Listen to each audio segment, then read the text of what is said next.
Assalamualaikum warahmatullahi wabarakatuh. Alhamdulillahirrahmanirrahim. Pada video kali ini kita akan membahas mengenai operator del. Oke, sebelum itu pada video sebelumnya kita sudah membahas mengenai gradien. Yang mana katakanlah misalkan kita ingin mencari gradien dari fungsi, katakanlah fungsi t misalkan. Katakanlah kita punya suatu fungsi t misalkan, di mana t ini suatu fungsi yang tergantung X, Y, dan Z misalkan. Nah, kalau kita ingin mencari gradien dari fungsi T ini, maka dia sama aja dengan do T per do X dalam arah X topi, kemudian plus do T per do Y dalam arah Y topi, dan plus do T per do Z dalam arah Z topi.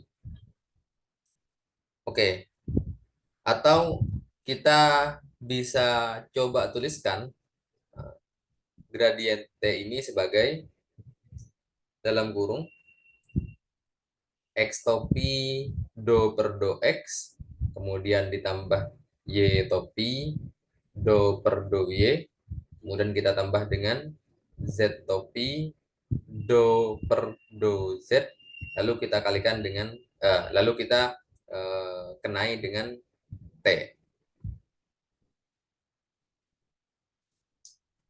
Oke, di pembahasan sebelumnya kita sudah banyak berkenalan dengan simbol ini. Namun kita eh, belum mengetahui apa sih definisi atau apa sih penjelasan mengenai simbol ini. Jadi simbol yang kita gunakan sebagai simbol gradien ini kita kenal dia sebagai operator del, atau juga ada yang menyebutnya operator nabla.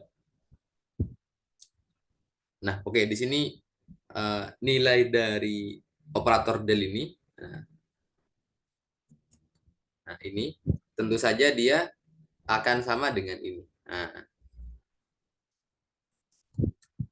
oke, ya kita bisa lihat kalau operator del ini kita kenai dia ke T, dia akan menjadi ini kita kenai ke T. Oke, di sini juga kita tuliskan, kalau sebelumnya kita tuliskan vektor satuannya di sebelah kanan, ini kita tuliskan di kiri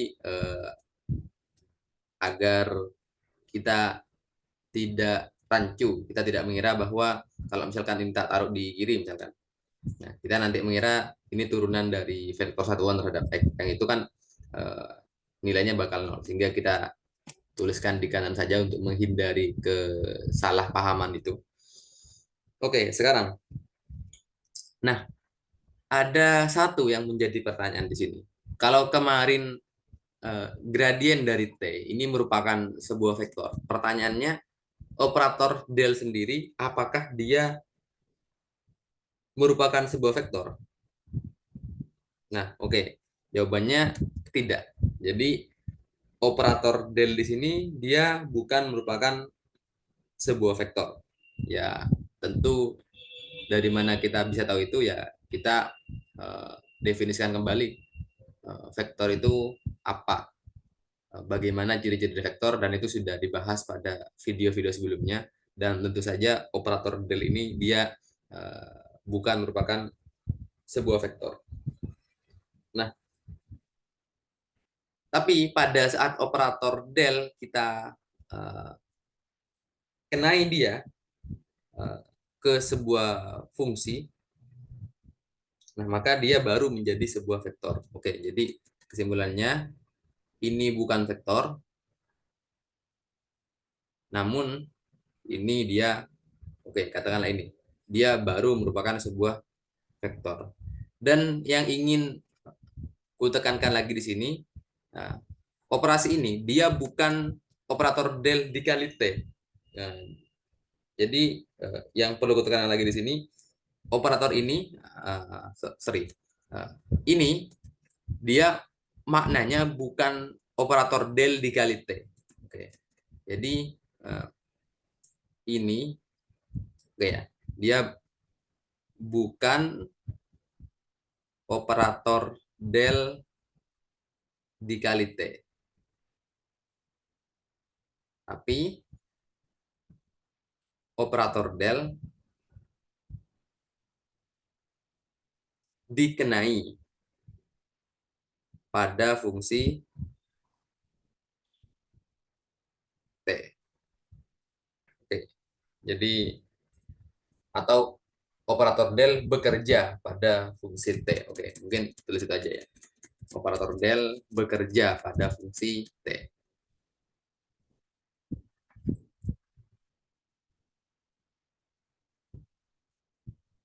Jadi bukan vektor ini kemudian dikali vektor ini dikali T ya, bukan seperti itu.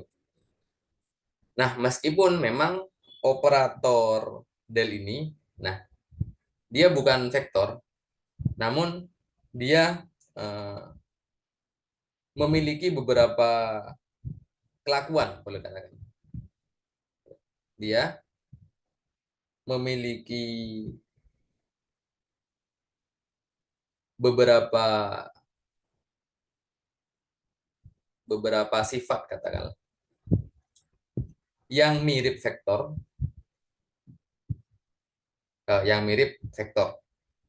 ya dalam hampir semua hal ya, dan kita akan mencoba bahas itu selanjutnya. Oke, jadi di sini yang perlu kutekankan lagi, kalau misalkan anggap aku punya ini dikalikan anggap aku punya vektor A, vektor A atau fungsi T atau fungsi T lah, fungsi T misalkan. Kalau ini kita kenai dengan sebuah skalar tertentu katakanlah A. Nah, ini maknanya ya A dikali T. Tapi kalau ini kita taruh di operator del di sini, maka dia maknanya bukan dikali tapi operator del bekerja pada fungsi T. Nah, jadi di sini eh, perlu kita ubah kalau ini kena suatu itu maknanya bukan dikali tapi bekerja pada. Oke, jadi semua eh, selanjutnya semua di bawah setelah ini kalau bertemu dengan ini dia maknanya bukan dikali tapi bekerja pada. Oke. Nah, sekarang misalkan oke, kita ingin lihat perbedaan dari ini operator del dan vektor secara umum ya kan? Vektor secara umum. Eh, Misalkan kita kenai mereka ke sesuatu. Oke, yang pertama, kalau dia merupakan sebuah vektor, katakanlah aku punya vektor A, ini bisa dikali dalam tiga cara. Oke, ya ini sebagaimana operasi vektor di video video sebelumnya, kita tahu ada tiga cara dalam mengalikan vektor. Oke. Yang pertama, kita kalikan vektor A dengan skalar, dengan sebuah skalar A katakanlah. Sehingga kita punya hasilnya dia merupakan eh, A kali A. Lalu bisa juga kita mengalihkan oke, mengalihkan vektor A ini dengan vektor B, vektor lain. Ini skalar, ini sekarang dengan vektor. Nah, dengan vektor B via dot product. Dot product. Yang mana hasilnya dia jadinya A dot B. Juga bisa dengan vektor B juga. Vektor B namun via scalar product. Itu dia jadinya A cross B. Nah, tadi kita katakan bahwasanya operator del ini ada kemiripan dengan eh, vektor pada umumnya. Nah, sekarang kalau kita punya operator del atau ini ya, dia eh, ada tiga cara,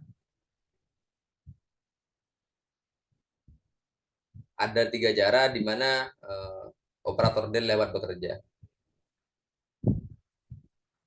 dapat bekerja. Oke, nah ini ada kemiripannya di sini. Yang pertama, operator del dapat bekerja pada, oke sebentar sebentar. Ini mungkin katanya kita ganti dengan oleh saja ya. Nah, ini.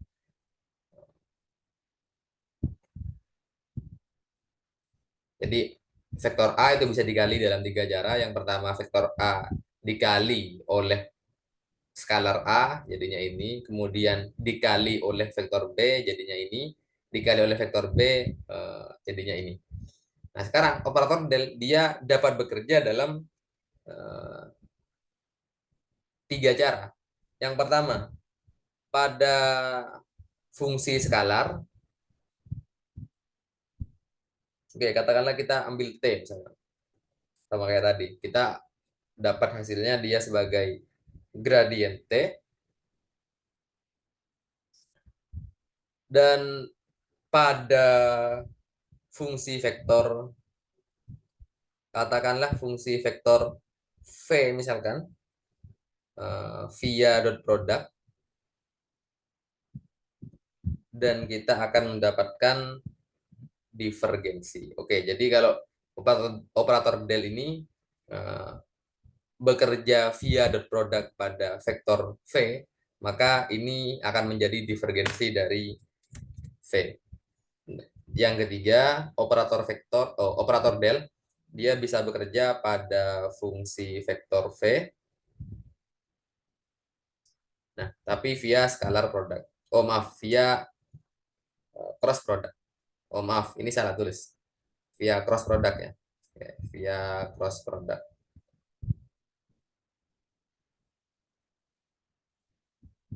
Sehingga kita dapatkan kalau operator del ini dia bekerja pada vektor V via cross product, maka kita akan dapat yang namanya curl dari V. Ya, jadi di sini ada, oh yang ini ya, yang ini ya. Yang ini, oh, sebentar. Yang ini kita sebut dia sebagai divergensi. Yang ini kita sebut dia sebagai curl. Dan yang ini kita sebut dia sebagai gradien. Oke. Nah, kita lihat di sini ada kemiripan kan? Bedanya di sini kalau yang atas, kalau vektor A itu kita kali dengan sesuatu, kalau operator del itu bekerja pada sesuatu. Nah, itu yang membedakan antara operator del dengan vektor pada umumnya. Oke, itu pembahasan mengenai operator del, dan pada pembahasan selanjutnya kita juga akan bahas mengenai dua makhluk ini. Nah, kita akan bahas tentang divergensi dan curl. Oke, mengenai pembahasan operator del ini cukup sampai di sini. Sekian dari aku. Wassalamualaikum warahmatullahi wabarakatuh.